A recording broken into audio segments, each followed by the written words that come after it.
Manchester United 2, Leicester City 1, and the first 65 minutes of that game was absolutely shocking. I was losing my head.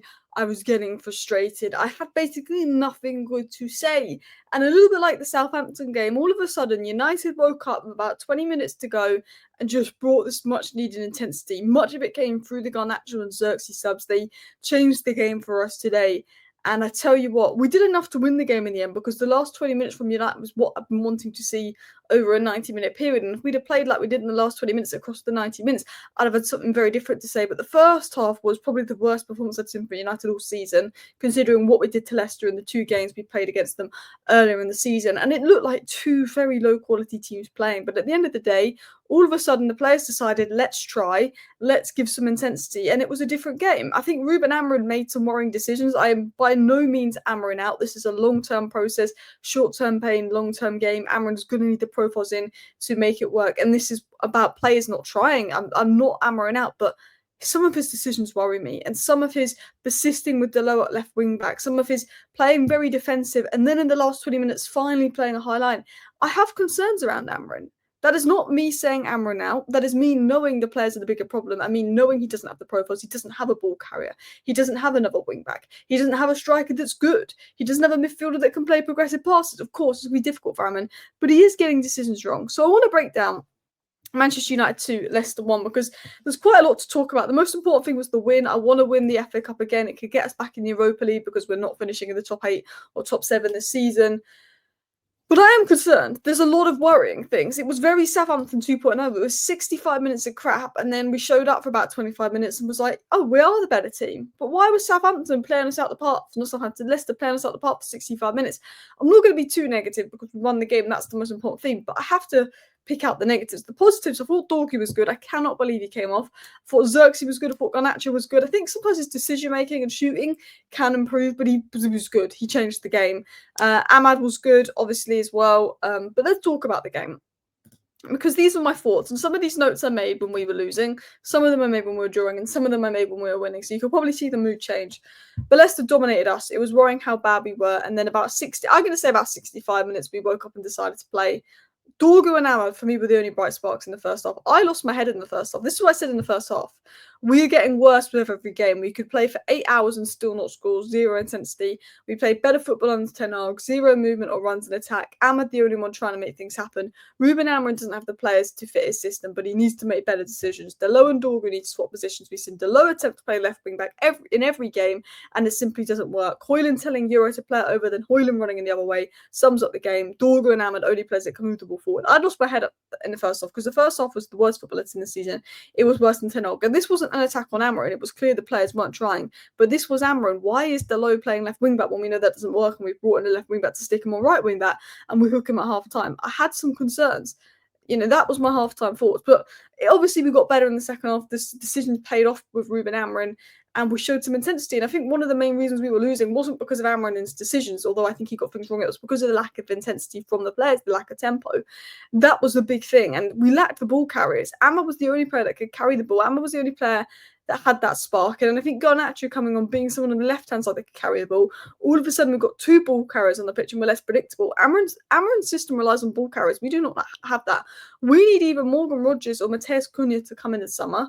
We need a top striker to come in the summer. We need a midfielder that can play progressive passes to come in the summer. We need another wing back. Maybe it's going to be Kirkus if Dorgu's going to go right wing back. And we need a centre back that can, 1, break the lines of his pass, but 2, defend the wide channels. That's what we need. Because one thing that was worrying for me, and this was again in the first half, the lack of movement. Even when Bruno and Agarthe had the ball, they're not the most progressive passes. Bruno's a chance creator, but I'm talking more progressive tempo ticking. But there was no runs, there was no movements, there was nothing going on. When we had the ball in the final third, there was no one making that movement. We kept passing it back, we kept passing it sideways. It was so boring, this passing backwards, sideways. It was so boring. And you could see why both teams were bottom of the table. We lacked so much of that, and it was that little intensity, the little movement from the players was so worrying because Amorim's improved us a lot in terms of structure, possession, setup, out of possession play. We're not getting played out of the park in those big games, but we are incredibly boring. And then Amorim took more risks in the second half. He played a high line. He went on a more attacking thing with Amo going to right wing back, and it was much better.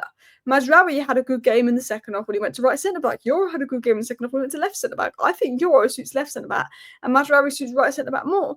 I thought Agate, Maino, and Diallo had particularly poor first halves. I thought Agate gave the ball away a lot, but he did well for the goal and he improved as the game went on. The lack of attacking options were notable. Højlund and Maino struggled to get in that game. They really, really did. It was notable. Ahmad was the only attacker with any spark until Garnacho came on. You know, Ahmad was carrying the ball, and then Garnacho came on to carry the ball, and he became less predictable. Zirkzee was using his physicality to hold up the ball, and Højlund's touches were poor, but Zirkzee makes some nice touches, nice control, and Zirkzee just brought a bit of control, retention, and physicality. Garnacho brought a bit of directness and pace, and Leicester struggled. That left-hand side with Garnacho running in behind and putting in those crosses. He put in a really good cross, no one was there. He put in a really good cross for the goal. He got some shots, and yes, he kicked the ball on Rose once or twice, but it made a huge impact. It made a huge impact, and Garnacho always looks miles better when he comes off the bench. Sometimes when he starts, he's not great, but he comes off the bench with this hunger, this intensity, this desire to make something happen, and we missed that in the first half. In the first half, it was backways, sideways, no intent, no intensity, no tempo, no intent from any of the players. And Garnacho comes on, he's like annoyed he's on the bench and he wants to prove a point. We only won that game because of the Maguire offside goal. Big up the linesman for being man of the match, by the way. But he came on and he showed some real intent, and that is what this game was needing. And these were my notes on Garnacho. Made 4 or 5 runs down the line, causing Leicester real problems. That left-hand side caused Leicester problems, putting the crosses in. Ahmad was hands down best player in the first half, but Garnacho comes on the second half and really puts that intent. The cross into box for Zirkzee's third goal, great. He put another cross in not long after. No one was there. Yeah, he could have scored, and yeah, Leicester defended that first opportunity he had really well, and it almost went over the line, and maybe he could have scored that. Yeah, he made a shot into Rose. And yeah, there was a place where he could have passed to Højlund and he was a bit selfish and shot. And Garnacho's raw. His decision-making isn't the best. His finishing isn't the best.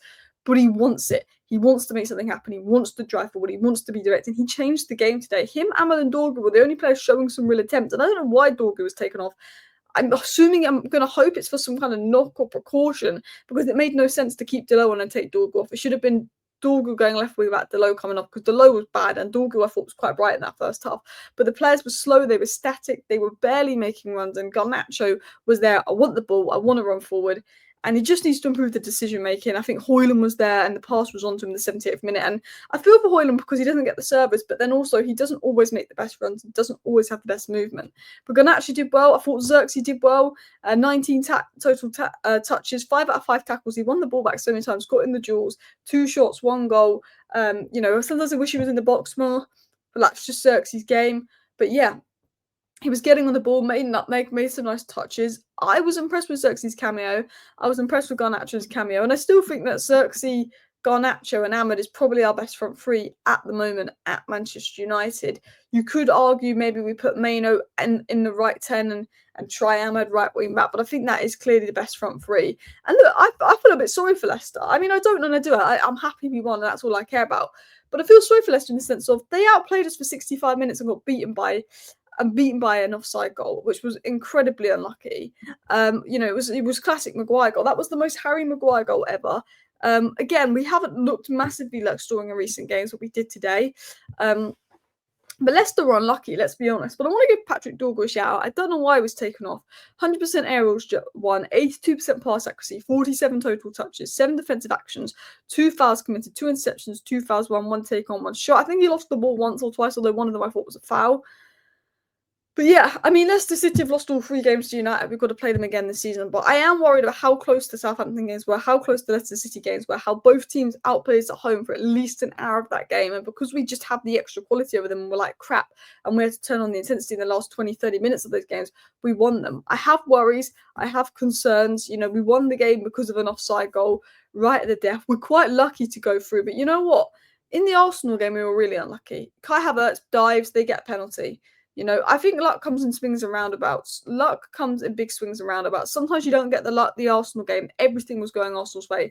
Every decision was going Arsenal's way. Kai Havertz getting the most BS penalty today. We got the luck. It shouldn't have been a goal. We were clearly offside. The linesman really got that wrong. Like, it was, for me, that was so obviously offside. But you get that luck. It comes in roundabouts. It's not corruption or anything like that people try and say. It just comes in roundabouts. But overall, I was annoyed that we didn't see Dorgu at left wing back. That's the one thing I'm annoyed about, particularly when we know Diallo at left wing back isn't working. So I'm annoyed that it should have been Diallo and Dorgu swapping positions, and I didn't like the substitution of Dorgu, but I'm happy we got the win. We actually did enough to deserve the win in the end through the chances that we obviously created, but it was frustrating. Let me know your thoughts down below. Again, Amorim in, it's a long-term game, but I do have concerns. Thank you for watching. Bye.